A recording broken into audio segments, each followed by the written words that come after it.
Problem तो ना तब अटकट कराएंगे अपन। प्रॉब्लम तब आती है स्टोरेज की प्रॉब्लम होती है अपने पास, तो स्टोरेज तो इसकी बहुत। Good morning student, 11th class commerce के हिंदी मीडियम के विद्यार्थियों के लिए ये मेरा तीसरा वीडियो आपके सामने मैं दे रहा हूँ।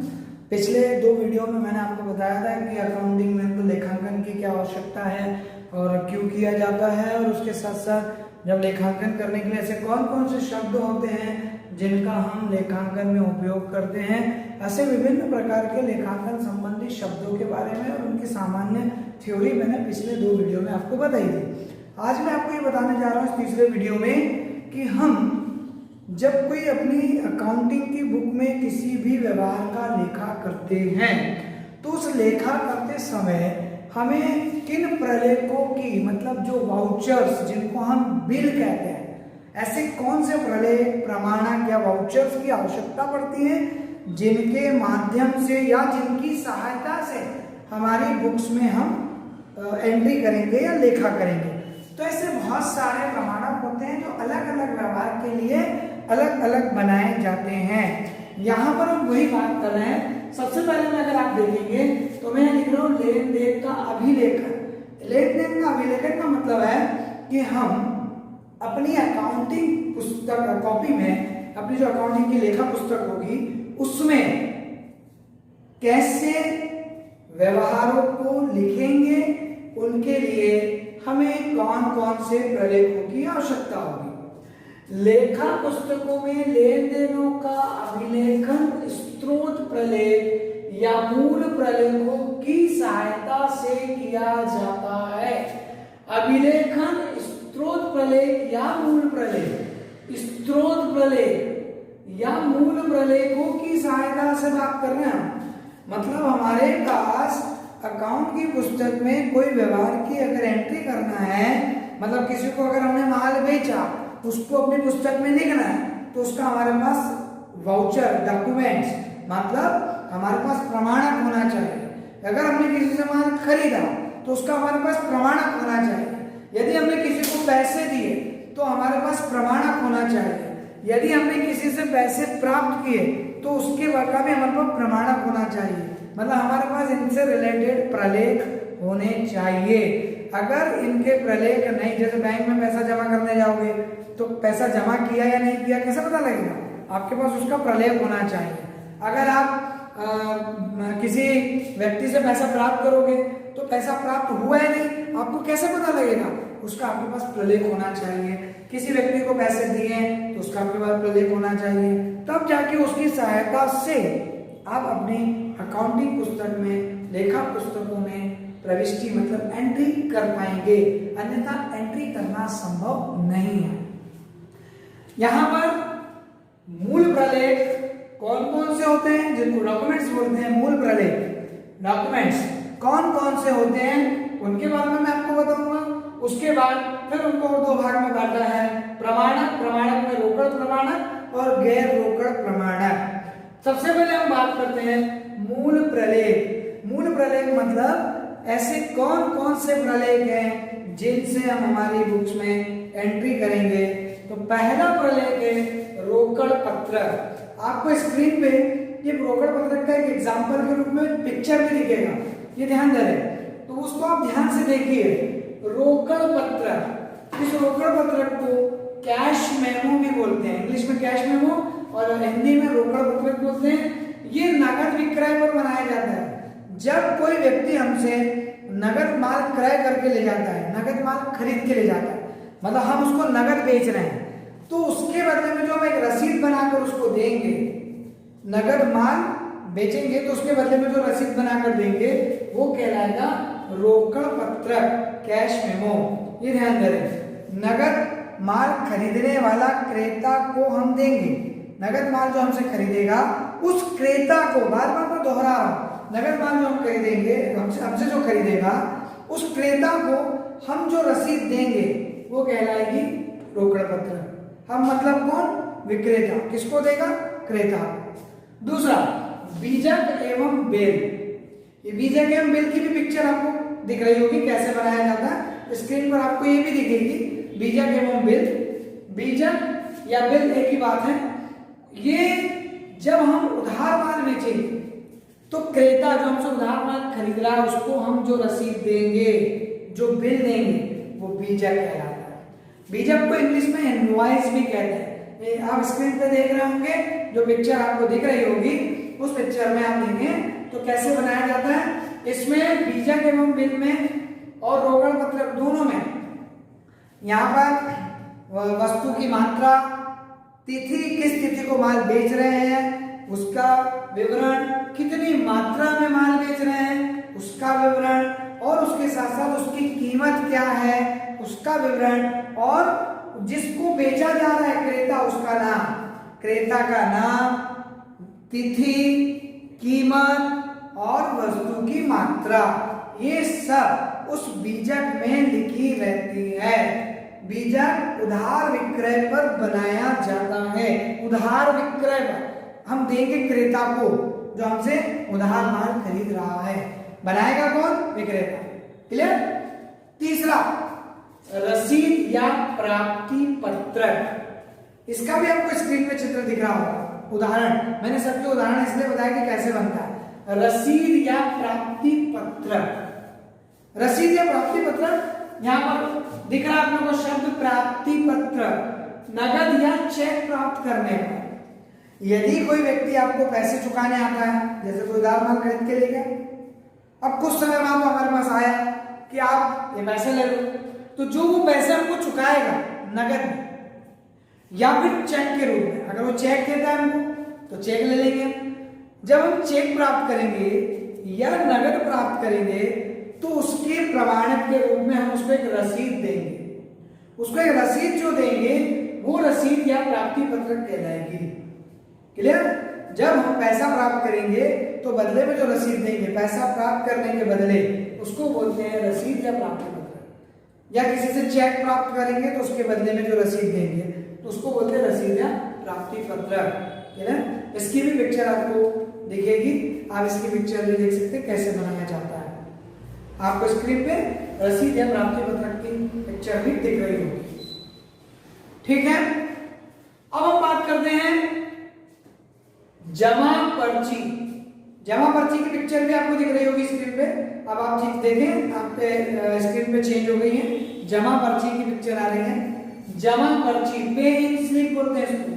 कभी आप लोग बैंक गए हो या बैंक में आपके पेरेंट्स कोई जाता हो तो कभी ध्यान देना, पैसा जमा करने के लिए जो स्लिप भरी जाती है, बैंक में अगर आप कोई पैसा जमा करते हैं और उसकी स्लिप भरते हैं, एक स्लिप भरना पड़ती है, वो स्लिप को पे इन स्लिप कहा जाता है और हिंदी में उसको जमा पर्ची कहा जाता है। ये बैंक में पैसा जमा कराने के लिए उस रसीद को हम भरते हैं, उस पर हमारा नाम, हमारा अकाउंट नंबर, हम कितना पैसा भर रहे हैं, हम तिथि जिस तारीख को हम पैसा भर रहे हैं, ये सारी डिटेल उसमें दी जाती है। उसकी एक पार्ट हमको मिल जाता है, एक पार्ट बैंक रखता है। दो पार्ट में रहती है रसीद, एक उसकी पार्ट हमारे पास रहता है, एक पार्ट बैंक रख लेता है और उससे ये पता लगता है कि हमने पैसा बैंक में जमा किया है। तो बैंक में जमा पैसा करने की रसीद होती है, उसको कहा जाता है जमा पर्ची। क्लियर? अब आपको स्क्रीन पर एक नया एग्जांपल दिखेगा, नामे की चिट्ठी, डेबिट नोट का एग्जांपल दिख रहा होगा। डेबिट नोट, नामे की चिट्ठी। स्क्रीन पर अगर आप इसकी पिक्चर देखेंगे तो आपको नामे की चिट्ठी या डेबिट नोट, इंग्लिश वर्ड है डेबिट नोट, हिंदी में भी यूज किया जाता है और शुद्ध हिंदी में नामे की चिट्ठी। क्लियर?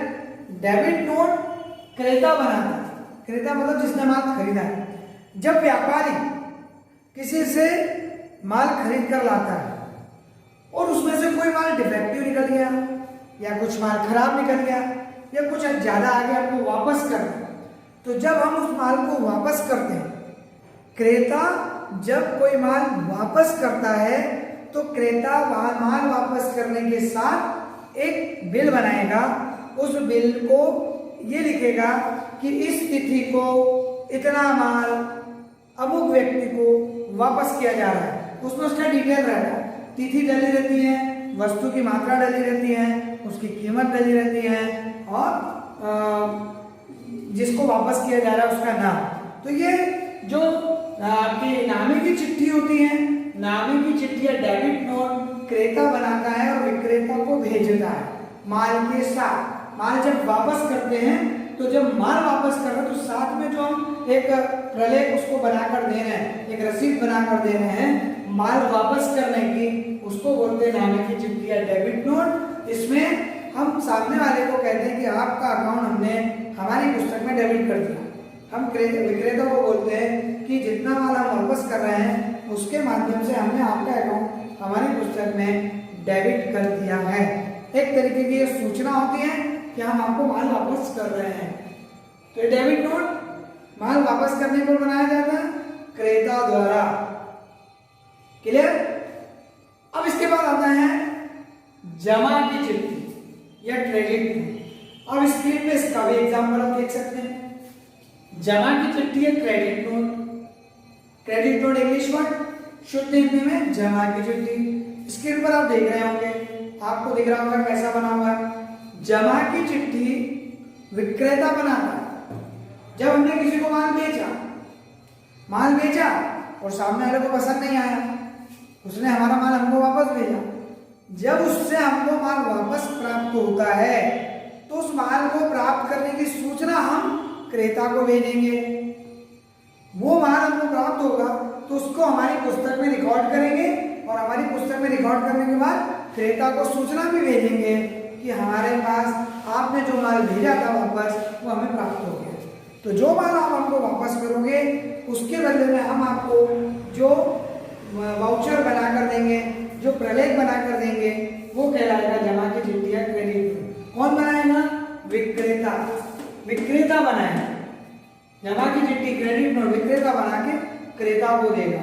ठीक है, स्क्रीन पर आपको दिख रही है यहाँ पर जमा की चिट्ठी कैसे बनाई जाती है। क्लियर?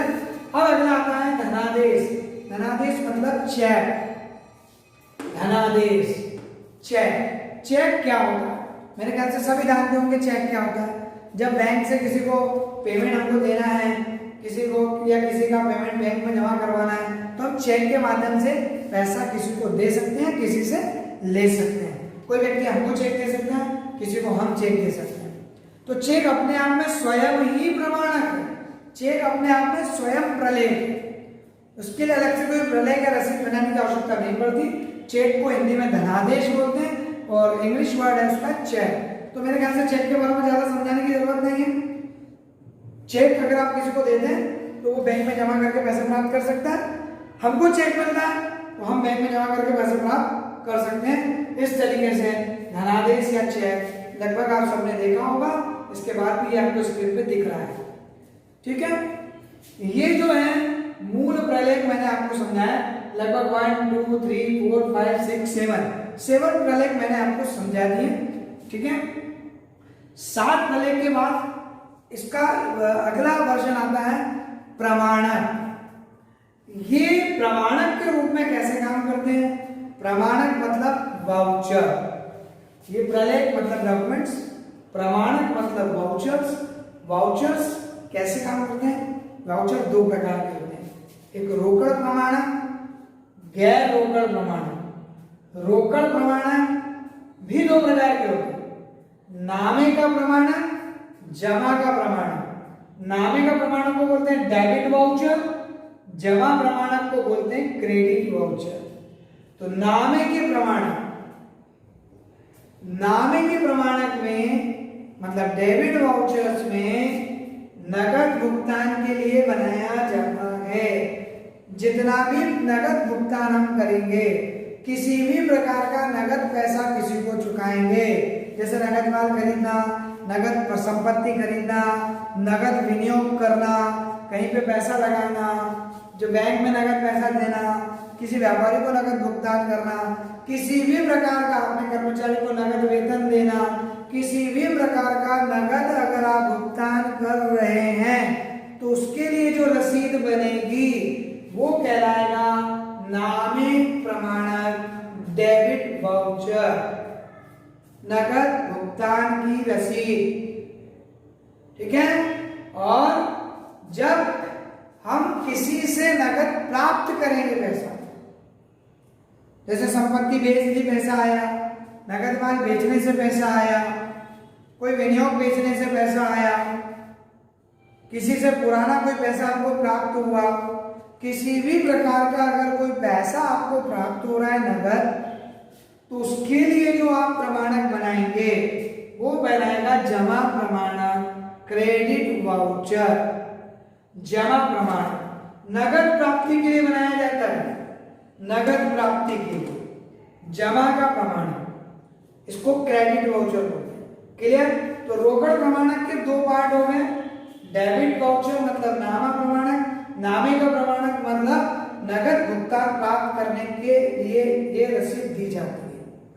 क्रेडिट वाउचर जमा प्रमाणक मतलब नगद भुगतान प्राप्ति के लिए, नगद भुगतान के लिए नामे, नगद प्राप्ति के लिए जमा। ध्यान देना है, किसी को नगद दे रहे हैं तो नामे प्रमाणक, किसी से नगद ले रहे हैं तो जमा प्रमाणक। क्लियर? आखिरी आता है गैर रोकड़ प्रमाणक। गैर रोकड़ प्रमाणक वे प्रमाणक होते हैं जो उधार लेन देन के लिए बनाए जाते हैं।